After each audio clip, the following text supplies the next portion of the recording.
Срдечен поздрав и ова саботно попладне на почетокот на уште едно ново издание на емисијата Фактор среќа, поддржана од Државна лотарија.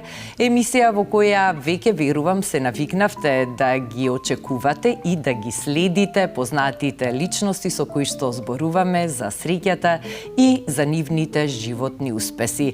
А мојот денешен и ваш гостин ќе биде човекот кој што е вистинска легенда на македонското карате. И неговото име е за многумина прва асоциација за овој спорт. Тој 4 децении се занимава со каратето, повеќекратен добитник е на европски и светски титули во сите возрастни категории, а денеска ќе ни раскаже во прво лице колку факторот среќа имал влијание во сето она што досега се има случувано во неговиот живот. Дејан Недев, денес гостин во Фактор среќа. Дејан, добре ни дојде. Добро е најдов, Ирена. Голема чест и задоволство ми е секогаш да гостувам во вашата емисија. И можам да кажам дека Алфа ми е као мој втор дом, така ја чувствувам оваа телевизија.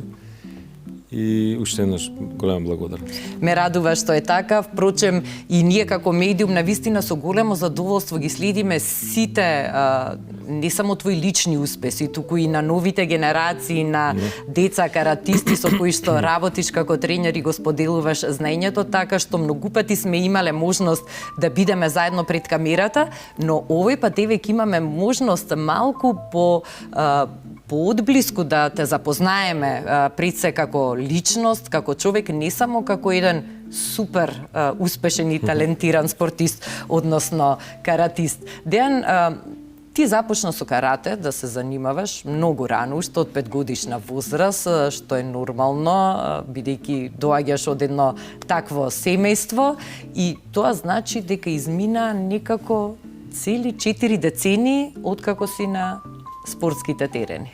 Точно така, значи времето просто летна. Како што кажавте, од многу млад започнав да се занимавам со оваа вештина и спорт. Најголем виновник за тоа е мојот татко, кој што е еден од онаа прва генерација која што започнала да се занимава со овој спорт и вештина, уште во далечната 1967 година. Така да не само јас, туку и мојот постар брат Алјоша и сестрата близначка Јадранка, исто така цело време беа и тие активни и се уште се и до ден денес. И можам да кажам дека сите бевме успешни и се уште, значи сме успешни сега и во тренерската кариера. Јас, како што кажавте, значи учествував на сите оние меѓународни надпревари, уште од осамостување на нашата држава, од 90-тите години, најпрво во на детска категорија учествував и на домашен и на меѓународен план, и секако се до она најтешка возрастна категорија, тоа е сениорската конкуренција, од каде што успеав да освојам скоро све што можеше да се освои во светот на каратето. Значи бев повеќекратен европски шампион скоро во сите надпреварувачки дисциплини и исто така светски шампион и вице шампион.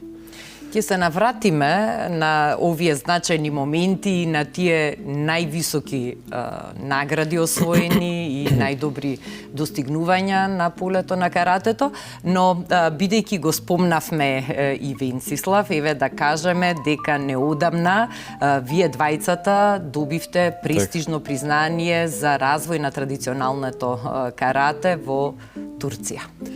Па точно така, значи пред 2-3 дена, значи учествувавме на тој голем меѓународен карате семинар на покана на Турската федерација за традиционално карате. Одржавме викенд семинар за суди, тренери и надпреварувачи. Да, токму јас и мојот татко го водевме овој семинар, бидејќи во моментот мојот татко е носител на највисоко карате звање во светот. Тој е носител на црн појас од 10 дан, Тоа се, можам да кажам, 10-15 луѓе во целиот свет со такви високи карате звања и тие се доделуваат за луѓе кои што фактички целиот свој живот го посветиле на овој спорт и на оваа вештина, не само како надпреварувач, туку и како тренер, меѓународен судија и инструктор. Така што јас ја имав исто таа чест да бидам еден од водачите на овој семинар, еден од инструкторите. И можам да кажам дека сите учесници беа презадоволни од нашиот семинар. Значи, како судиите, така и надпреварувачите и тренерите имаа што да видат и што да научат. Честитки уште еднаш за ова престижно признание. Гордост е што имаме во нашава земја такви луѓе што светот навистина го препознава тој успех, тој квалитет, таа пожртвуваност. Сето тоа што вие двајца сте го подариле на нашава земја и на каратето навистина ќе остане за секогаш забележано со златни букви во нашата спортска историја. Дејан, 85-та се почетоците на 5 годишна возраст, 10 години подоцна веќе доаѓа оној прв сериозен успех, 1995 година, кога е освоена европската шампионска титула за шампионат, кадетска, тука, во Скопје на домашен терен. Како во тие години се доживува еден таков успех? Па, ти благодарам што ме наврати така во минатото и можам да кажам да потенцирам дека да, точно тој резултат, таа 1995 година ми беше пресвртница и ми беше одскочна даска за да продолжам понатака во повозрастните категории да бележам исто така високи резултати. Ти тогаш имаше 15 години, да, на мои 15 години успеав да станам шампион на Европа во дисциплината фукуго, тоа е комбинирана дисциплина на ката и на борба. И баш се убаво се сеќавам како вчера да беше европскиот шампионат не се држеше во спортска сала, него се држеше во универзалната сала. Така да универзалната сала она преубава каде што се одржуваа сите оние концерти. Исто така амбиентот беше преубав. Ние во таа сала имаме организирано 3 меѓународни надпреварувања. Значи 95-та, 98-та и 99-та Балканско првенство. Така да самата универзална сала е како еден вид на арена. Доле столиците беа извадени и фактички партерот беше пуштен и тука се одвиваа сите надпревари и борби. Јас во финалето се паднав со еден многу силен надпреварувач од Италија, се сеќавам и на името него, Карло, се викаше и беше многу поискусен од мене и повозрасен и физички исто така многу посилен. Но ја имав многу голема желба за да победам пред мојата публика, пред македонската публика. Универзалната сала беше преполна и имав огромна поддршка од публиката, така да успеав да го победам во една многу тешка и изедначена борба и да станам шампион на Европа во кадетска конкуренција. Уште тогаш беше јасно дека Македонија доби своја нова карате звезда и сите години кои што следуваа подоцна го потврдија. Тоа затоа што следуваа многу настапи, многу освоени титули, се до она 2011-та, кога веќе успеа во сениорска категорија да освоиш титулата европски шампион во Ерусалим. Ирена, стварно сте посебна, бидејќи стварно моите најзначајни моменти во спортската кариера ги истакнувате. И да, значи таа 2011 година на европскиот шампионат во Ерусалим, Израел, во сениорска конкуренција и тоа во најтешката дисциплина во борби, поединечно успеав да станам шампион на Европа.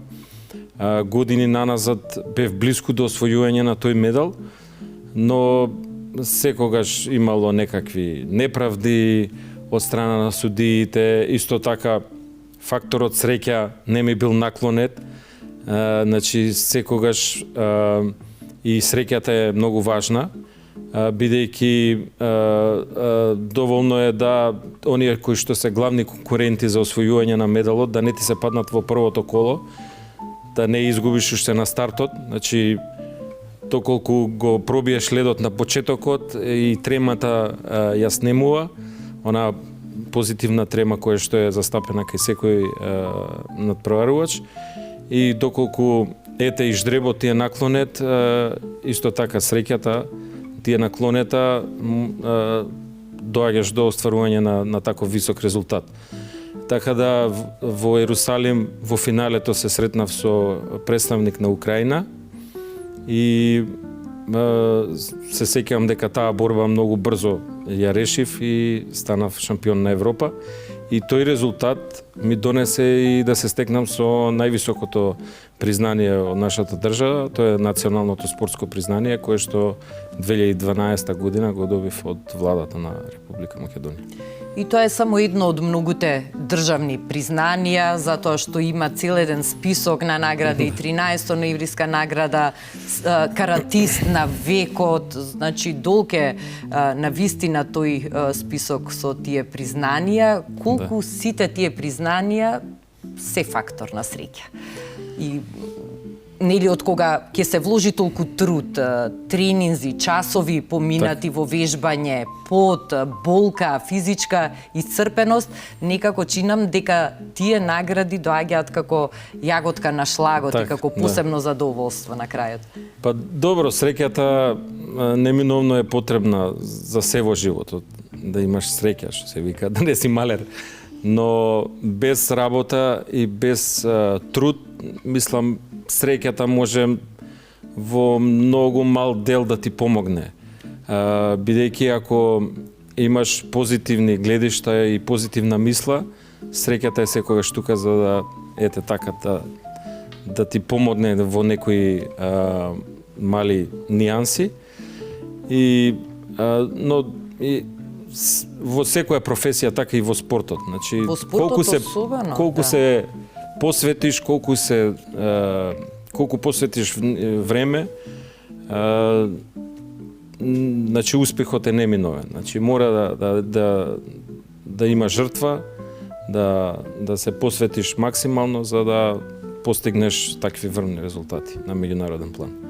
Без тој труд, без посветеност, без дисциплина, јасно дека во спортот не може да има успех, не може факторот среќа да ги реди работите за да се може постигнат еднаш, такви... два пати да ти се ете тоа ждребо да ти се потрефи. Иначе секогаш, значи имало такви ситуации да најголемите фаворити ти паднат уште у првото или у второто коло, па да те елиминираат. Но што е тука, јас бев упорен, значи добивав секогаш совети од мојот татко дека треба да бидам упорен, да не се откажувам, бидејќи кариерата ми беше пред себе и така, значи бев упорен и знаев што сакам. И затоа ги постигнав сите оние највисоки резултати.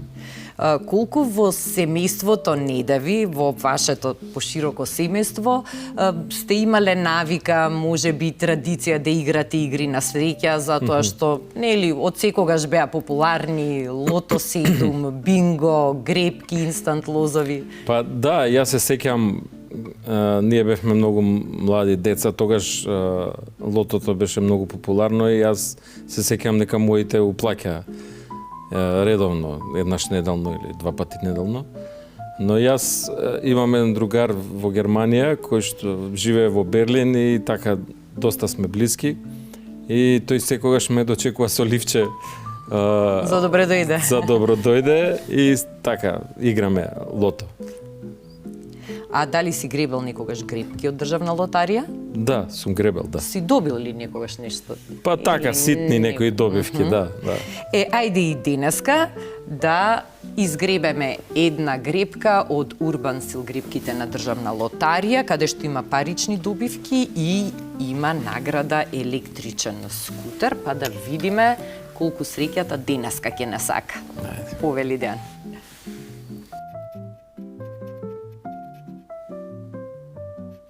3 исти пулиња, значи дека грепката е добитна.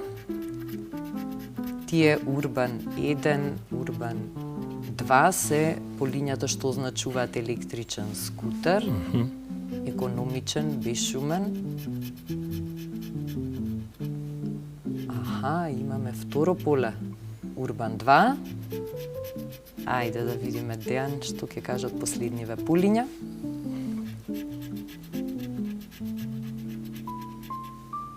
Дали ќе имаме 3 исти и дали ќе имаме добитна грепка Урбан стил?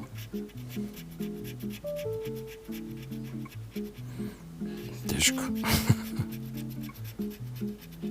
За малку. За малку. За малку, таа грепка е недобитна. Добро, што е тука е, повеќе среќа идниот пат и еве шанса за поправен. Добро. Подарок од државна лотарија, грепки Урбан стил. Сега бидејќи го спомнавме семејството, да се префрлиме малку на тој дел. Во вашето семејство каратето се сака и се негува со генерации. Значи, тоа што вие тројца го наследивте од вашиот татко, сега го наследуваат вашите деца и новите генерации, што значи дека таа карате љубов на вистина е всаден. Повеќе генерацијска и долгогодишна. Твојата ќерка, Дејан, Да. Сега веќе успешна каратистка. Така, да.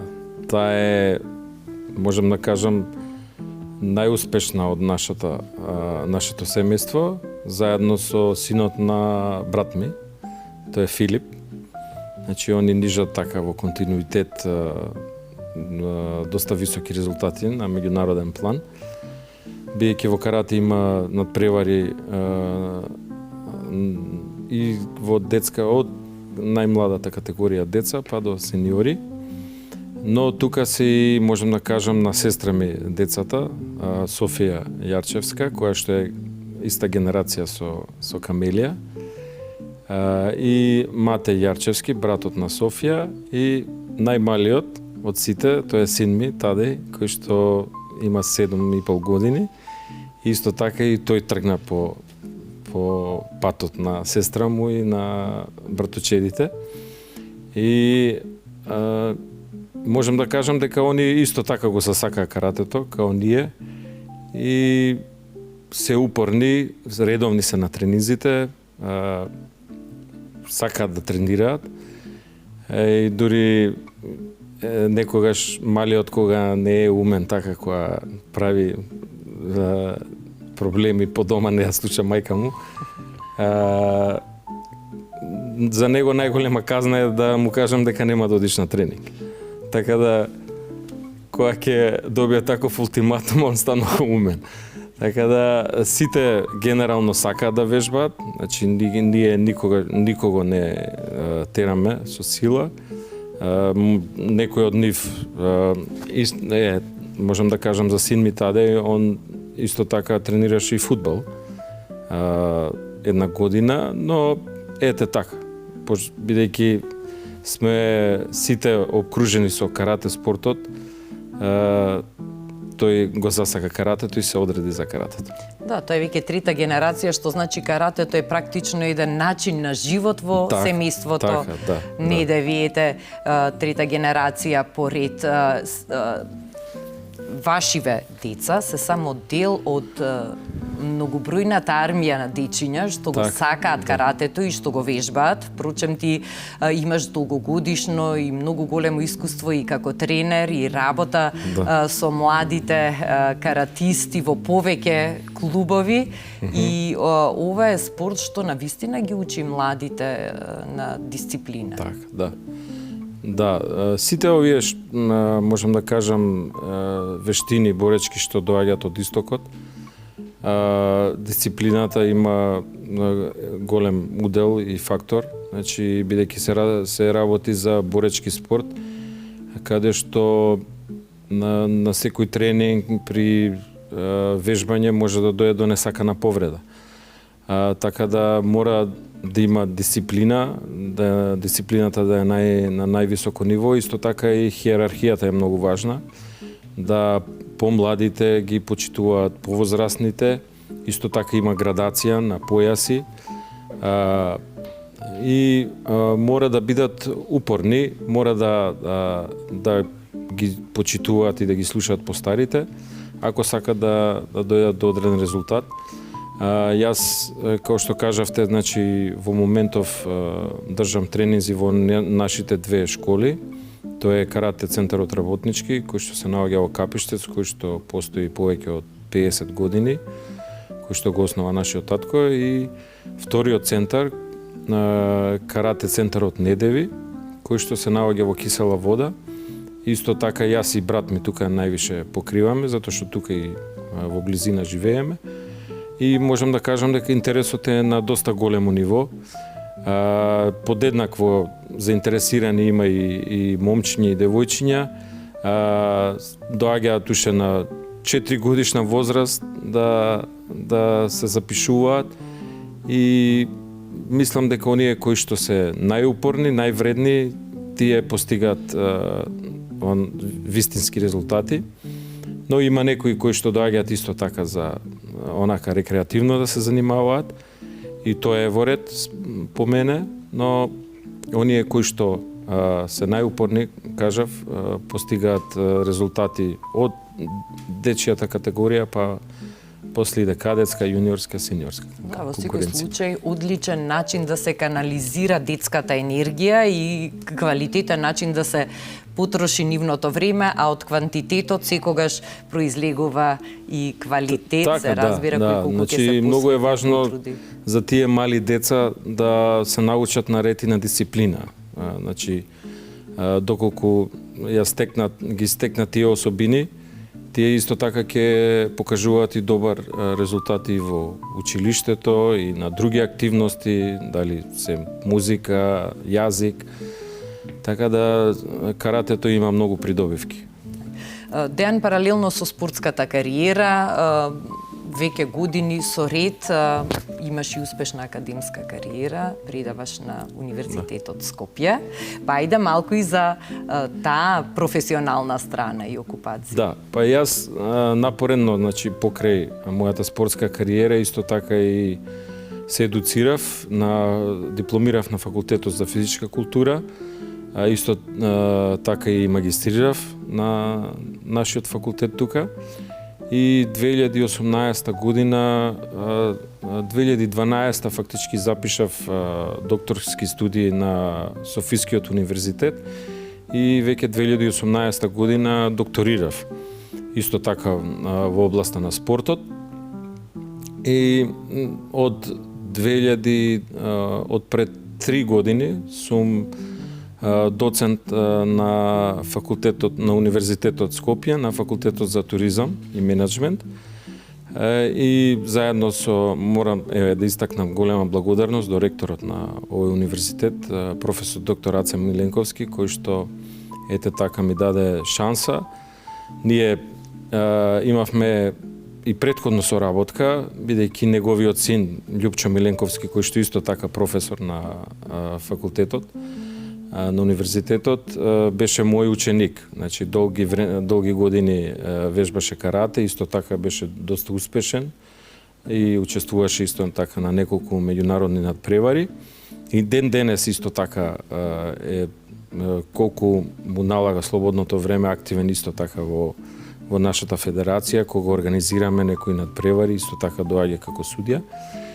И ми дадоа шанса да исто така бидејќи туризмот и спортот имаат многу блиска конекција.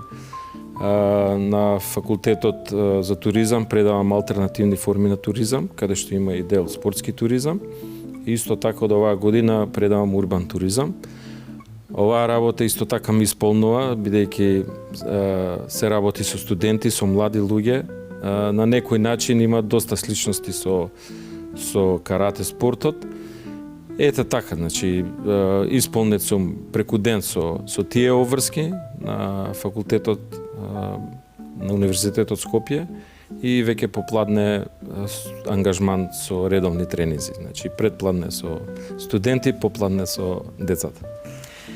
Што уште е фактор на среќа во секојдневието, ако се тргнат сега настрана каратето и работата на универзитетот? Кои се тие ситни нешта што го прават денот да биде среќен и убав? Па како што кажав на почетокот, значи све е до нашата глава, до нашите мисли. Доколку ние така размислуваме позитивно и сме на некој начин позитивни, гледаме позитивно на животот, среќата е тука да не прати во животот. Така да, оние луѓе кои што имаат позитивни мисли, кои што ете така се активни во животот на повеќе полиња, нив среќата ги прати секогаш. Што тебе те прави среќен? Кои се тие фактори што секојдневно тебе ќе те направат и те прават среќен? Па, освен нели? Мене среќен ме прават најповеќе децата мои, внуците, исто така пријателите, другарите, и исто така и работата. Значи, работата која што ја работам, еве, и цел живот, спортот, кој што се занимавам со карате спортот, еве, и универзитетот, ме прават среќен и исполнет. Така да, викаат дека ако ја избереш онаа права професија и ако ја сакаш работата која што ја работиш, нема да работиш ниту еден ден во животот. Така да јас од савајле до вечер сум ангажиран, дали на поле на спортот или на полето на науката, сум исполнет и цел ден ми е ангажиран. Така да можам да кажам со еден збор дека сум среќен.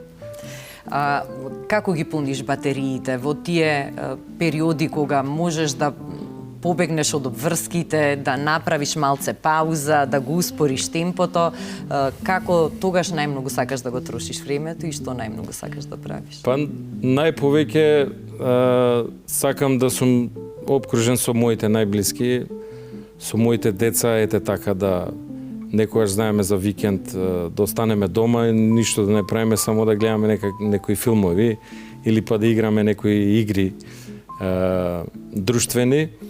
Тоа ме исполнува, тоа ме релаксира, значи семејството, исто така и некое патување, доколку немам некој ангажман патување професионално, исто така знаеме да отидеме на викенд сите заедно и дали до Грција или што ја знам до Србија, до Бугарија, да си поминеме ете така некој викенд опуштен. Значи домот, најблиските и семејството и таа убава семена атмосфера, бидејќи ги спомнавме и патувањата, иако сега зборувавме за тие приватни патувања, благодарение на каратето имате настапувано во многу држави во светот. Може ли да издвоиме некое необично патување или нешто што било посебно импресивно од сите тие посети на различни држави, градови, места? Па да, точно. Како што кажавте, благодарение на спортот јас пропатував скоро секаде низ светот. Ја немам посето на Австралија, голема желба ми е да ја посетам Австралија. Па точно, значи имало секакви убави моменти и во Европа и што ја знам Африка, Азија, но најинтересно, највпечатливо ми беше патувањето за Јапонија. Мислам дека пред 10 години учествувавме на светски карате семинар во Токио, од каде што фактички потекнува каратето од Окинава, од островот во Јапонија. И Јапонија ми остави впечаток многу силен. Значи, пред се она дисциплина која што владе на територија на цела Јапонија, ред, дисциплина и сите оние постигнувања кои што ги имаат јапонците како народ во сите области, значи во технологијата, во сите сфери на живењето. Значи, јас доколку би имал шанса, би сакал да живеам некој период во Јапонија, затоа што таа земја стварно е во секој поглед фантастична. Епа, јас ќе посакам да се случи во блискиот или можеби подалечен период конечно посете и патување во Австралија, па да се комплетира тој убав мозаик од неверојатни спомени, од патувања, гостувања, соработки. Ми беше задоволство што можевме да продискутираме за сите овие нешта, иако сум сигурна дека уште многу приказни може да се раскажат и дека би биле интересни за нашите гледачи, но ќе ги оставиме и за во некоја следна прилика, а ова 2026 посакувам да биде успешна за сите недеви. Впрочем, еве ја започнавте на убав начин, добивајќи го тоа признание заедно со двајцата, со Венцислав за посебен придонес во традиционалното карате и да има уште многу убави поводи кои што ќе ги споделуваме во иднина со публиката. Да, благодарам Ирене уште еднаш за поканата и секогаш се чувствувам одлично и пријатно во ваше присуство и во вашите емисии. Благодарам многу, Дејан, а ви благодарам и вам, почитувани, за вниманието со кое што не следевте. Ми останува на крајот да ви посакам убав остаток од вечерта. Уживајте во викендот и факторот среќа нека ве следи секојдневно. Добра ноќ.